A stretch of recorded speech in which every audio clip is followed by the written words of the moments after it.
Erim yaxshi inson, Xudoga shukr. Uyim deydi, bolam deydi. Tong sahardan kechgacha tinim bilmaydi. Rozxorimiz but, bolalarim sog'-salomat. Hammasi joyida. Tashqaridan qaragan har qanday odam baxtimga havas qilishi aniq. Lekin ichimda nimadir yetishmaydi. Buni hech kimga tushuntirib bera olmayman. Kechalari hamma shirin uyquga ketganda men shiftga tikilib chiqaman. Yuragimda allaqanday tosh osilib turganday go'yo. Ba'zan nafas olishim qiyinlashadi, boshim aylanadi, butun dunyo ko'zimga qorong'u ko'rinadi. Erimga aytsam, charchagansan-da, xotin. Ko'p oylanaverma, deydi. U meni tushunmaydi. Azob berayotgan narsa ichkarida juda chuqurda. Uni hech bir rentgen ko'rsata olmaydi. Doxtir-madoxtir yurishdan ham foyda bo'lmadi. Bir uyum qog'ozga allambalo tashxislar yozib berishdi. Dorilarning esa hisobi yo'q.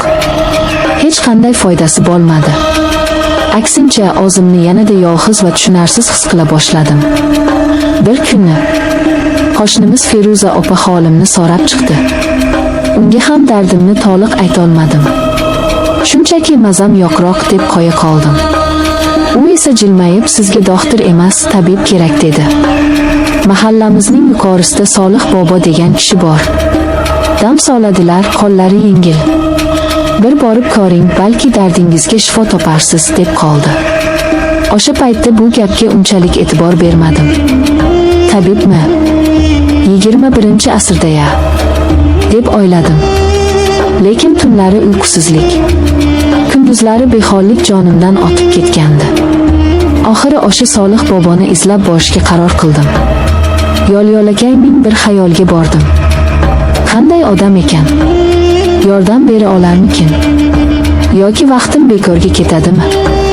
Eshikni taqillatganimda ichkaridan nuroniy, soqollari oppoq, ko'zlarida allaqanday mehr va sokinlik mujassam bo'lgan bir chol chiqdi. Bu Solih bobo edi. U meni ko'rishi bilan hech narsa so'ramay, "Kiring, qizim. Kelishingizni kutib turgandim", dedi. Hayron bo'ldim. Lekin uning ovozidagi xotirjamlik meni o'ziga tortdi. Uyi juda oddiy, lekin ozoda edi. Havoda turli giyohlarning yoqimli isi anqib turardi. Meni stulga o'tkazib, ozir oparamga o'tirdi. Uzoq vaqt yuzimga tikilib turdi. Men o'ngaysizlanib, nima deyishni bilmay yerga qaradim. "Xo'sh, qizim, aytingchi, dardingiz nima?" dedi u yumshoq ohangda. Men odatdagidek boshim og'rishini, yuragim siqilishini ayta boshladim. U esa gapimni bo'lib, "Yo'q, qizim. Siz menga tanangizning dardini aytmang. Siz menga qalbingizni dardini ayting. Ko'zlaringiz hammasini aytib turibdi, lekin tilingiz boshqa narsani so'ylayapti", dedi. Shu payt ichimda nimadir uzilganday bo'ldi. Yillar davomida yig'ilib qolgan alamlar, tushunarsiz hislar ko'zimdan yosh bo'lib otilib chiqdi. O'zimni to'xtata olmadim. Uzoq yig'ladim. U esa jimgina kutib turdi. Bir og'iz ham so'z aytmadi, yupatmadi. Shunchaki mening dardimni jimgina tingladi. Bu sukunat minglab tasalli so'zlardan ham kuchliroq edi. Men birinchi marta kimningdir meni chindan ham tinglayotganini, tushunayotganini his qildim.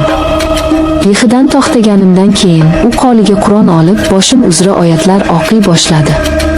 Uning nafasi yuzimni silab o'tarkan, butun vujudimga allaqanday yengillik va xotirjamlik taraldi.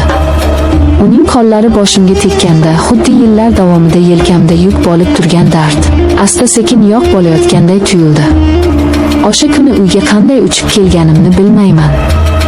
O'zimni ancha yengil his qilardim.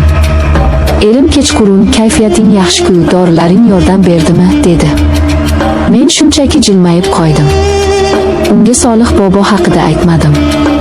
Bu mening sirim, mening xotirjamlik manbaim edi. Shundan keyin men tabibning oldiga tez-tez qatnaydigan bo'ldim. Har safar borganimda turli bahonalar o'ylab topardim. Goh boshim og'ridi, goh belim. Lekin aslida menga uning dami ham, giyohlari ham kerak emasdi. Menga uning ozi, uning suhbati, uning nigohlari kerak edi. Biz soatlab gaplashardik. Men unga hech kimga ayta olmagan sirlarimni, orzularimni, qo'rquvlarimni aytardim. U esa meni diqqat bilan tinglardi. U meni koyimasdi, muhokama qilmasdi. U shunchaki tushunardi. U menga o'zimning kim ekanligimni, ayol ekanligimni, nafaqat ona va rafiqa, balki o'z hislari, o'z dunyosi bor inson ekanligimni eslatdi. U mening yo'qotib qo'ygan qalbimni topdi va uni avaylab mehr bilan parvarishlay boshladi. Uning yonida vaqt qanday o'tganini sezmay qolardim. U menga turli kitoblar haqida, inson ruhiyatining sirlari haqida gapirib berardi. Erim bilan esa suhbatimiz ro'zg'or tashvishlaridan, bolalarning maktabidan nariga o'tmasdi. Solih bobo bilan esa men butunlay boshqa olamga tushib qolardim. Uning yonida o'zimni ozod, yengil va eng muhimi, kerakli insonday his qilardim. Asta-sekin u menga nafaqat tabib, balki erkak sifatida ham yoqayotganini seza boshladim. Uning ko'zlariga qaraganimda yuragim hapriqib ketardi. Uning qo'llari tasodifan qo'limga tegib ketsa, butun tanamni iliqlik qoplardi. Buni u ham sezardi, aminman. Ba'zan u menga shunday tikilib qolardiki, o'sha nigohlar ostida erib ketay derdim. Uning nigohlarida nafaqat mehr, balki so'kinch, talpinish bor edi. Bir kuni u menga qarab, "Bilasizmi, siz kasal emassiz. Siz shunchaki unutilgansiz. O'zingiz tomonidan unutilgansiz. Qalbingiz gul kabidir. Agar unga mehr berib, sug'orib turmasangiz, u solib qoladi", dedi. O'sha kundan boshlab munosabatlarimiz butunlay o'zgardi. Biz endi tabib va bemor emasdik. Biz bir-birining qalbiga yo'l topgan ikki inson edik. Uning yoniga borish men uchun bayramga aylandi. Men u uchun eng chiroyli kiyimlarimni kiyardim. Ko'zguga qaraganimda u yerda o'sha eski, ma'yus ayolni emas, balki ko'zlari yonib turgan, baxtli bir juvonni ko'rardim. Erim mendagi o'zgarishlarni sezmasdi. U uchun hali ham o'sha eski, itoatkor xotin edim. Balki sezsa ham e'tibor bermagandir. U uchun eng muhimi, qozoni qaynab tursa, kiyimlari toza bo'lsa, bolalari to'q bo'lsa, bas. Mening ichki dunyom uni hech qachon qiziqtirmagan. Men gunoh qilayotganimni bilardim. Vijdonim ba'zan qiynardi. Axir men turmushga chiqqan ayolman, farzandlarim bor. Lekin Solih boboni o'ylaganimda bu hislar chekinardi. U mening hayotimga rang olib kirdi. U menga yashash uchun sabab berdi. U meni o'zimga qaytardi. Nahotki bu gunoh bo'lsa? Nahotki ayolning baxtli bo'lishga haqqi bo'lmasa? Endi men uning yoniga borganimda eshikni yopib, soatlab suhbatlashamiz. U qo'llarimdan tutadi, sochlarimni silaydi. Uning har bir tegishi men uchun shifo.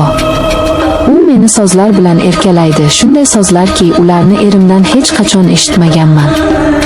U mening aqlimni, fikrlarimni, ruhimni sevadi. Bunday muhabbat oldida jismoniy yaqinlik ikkinchi darajali bo'lib qolarkan. Bizning sirimizni hech kim bilmaydi. Bu faqat ikkimizga tegishli bo'lgan kichkina olam.